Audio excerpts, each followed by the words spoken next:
Bonjour, donc on se retrouve aujourd'hui pour un nouveau tuto sur Live et où sera question des automations sur les programmes Change.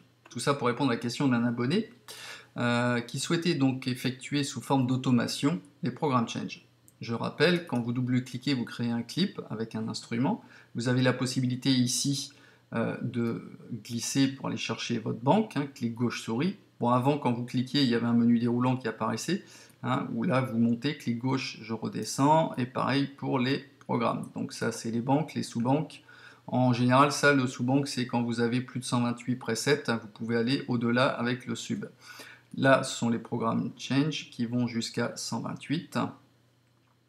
Donc vous sélectionnez par exemple sur un clip un son, vous créez un autre clip avec un autre son, un autre programme Change, que ce soit en mode session ou en mode arrangement, ça fonctionne pareil sur les clips. Par contre, justement la question c'est de savoir est-ce qu'on peut faire une automation, c'est-à-dire changer au cours d'un clip le patch, sans pour autant qu'il y ait des clips différents.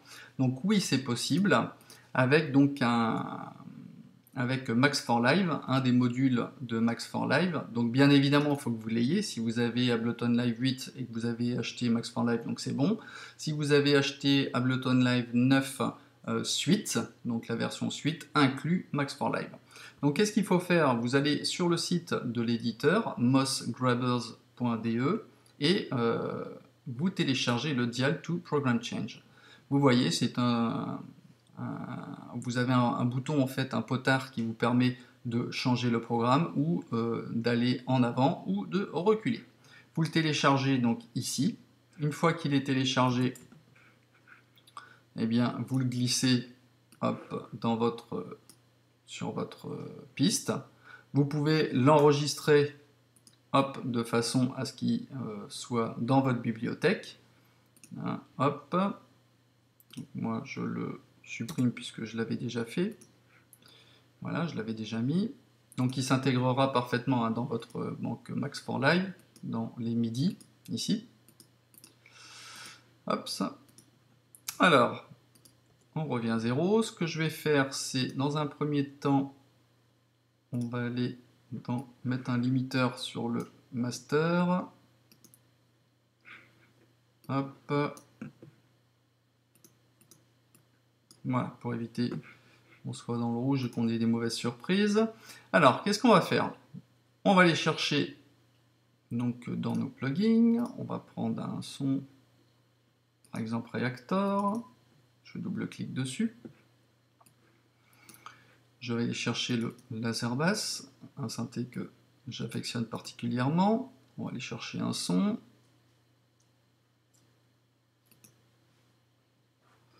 Voilà. On va créer donc un clip. Hop, ça. Ok, je vais prendre commande D pour le dupliquer.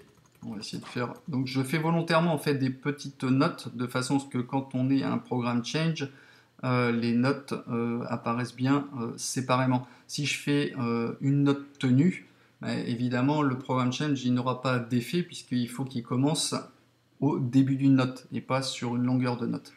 Donc là on va voir ce que ça donne. On va changer un peu la couleur. Hop.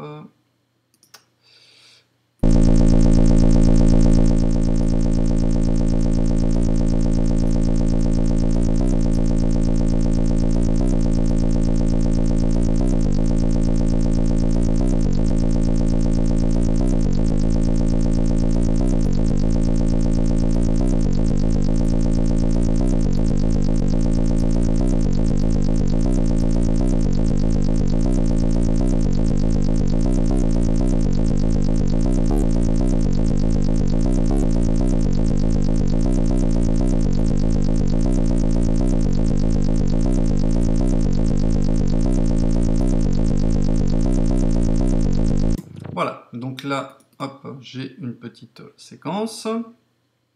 donc avec mon son pour l'instant ici. Et ce que je souhaite faire, c'est donc je vais double-cliquer, et vous voyez que si je peux affecter des programmes change différents ou des banques, mais je ne peux pas faire d'automation. Si je sélectionne ici comme ça le device, je n'ai pas accès à une quelconque automation. Alors ce que je vais faire, c'est que je vais justement importer sur cette piste, donc Max for Live. Je vais aller mettre mon fameux dial, qui me permettra d'aller changer mes programmes.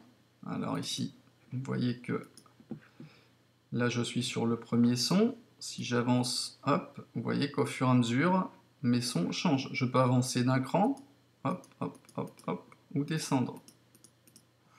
Et qu'est-ce que je vais faire? Eh bien, je double-clique sur mon clip, et je vais pouvoir, ici, activer donc Dial to Program Change, et ici, jouer avec soit le decrease, le increase ou le programme. Et là, avec programme, je vais, alors j'appuie sur B pour avoir mon petit crayon, et je vais mettre à chaque partie, voilà, un preset, un réglage de preset différent. Hop.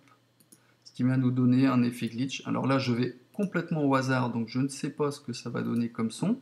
Hein, sur une échelle donc de 0 à 100, de 1 à 128. Voilà.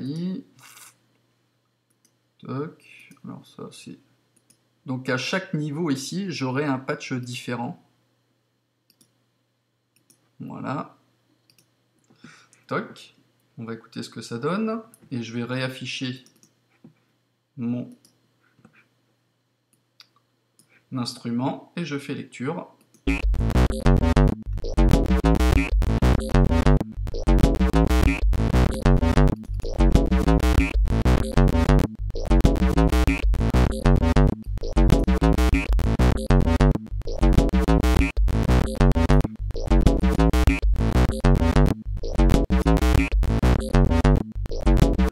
Donc vous voyez ici, eh ben j'ai chaque note change.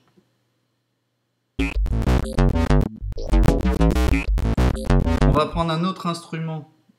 Ici par exemple, je vais faire une commande D pour dupliquer. Celui-ci, je vais aller chercher par exemple le massif que je n'ai qu'en version démo. Voilà, run démo. Alors par contre ici, vous voyez que là j'ai pas de preset de charger, je vais prendre le premier. Donc celui-ci d'ailleurs, je vais le mettre en solo.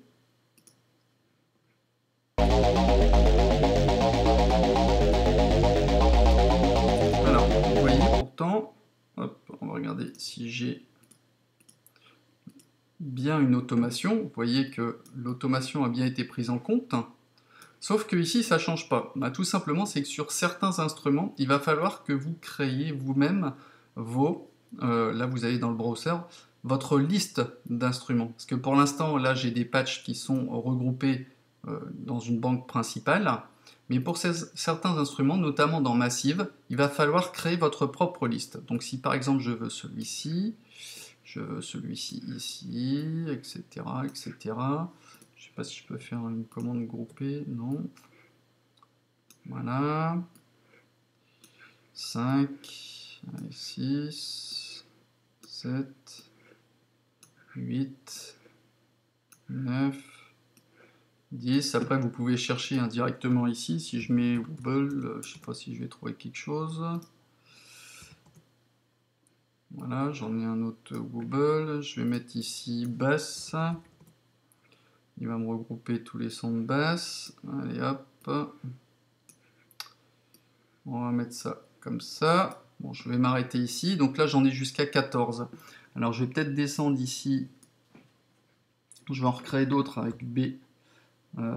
Pas plus que 14. Donc là, je suis à 12. Hop, hop, hop.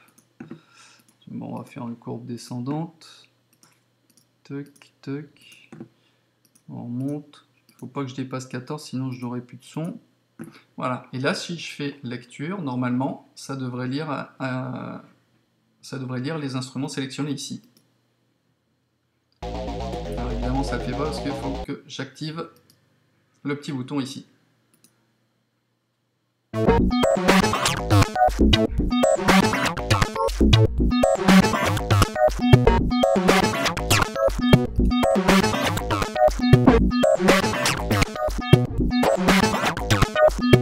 Voilà, donc c'en est tout pour ce tuto. J'espère que ça pourra éclairer l'abonné qui m'a posé la question et d'autres. N'hésitez pas à me laisser des commentaires et je vous dis à bientôt pour un nouveau tuto. Allez, ciao!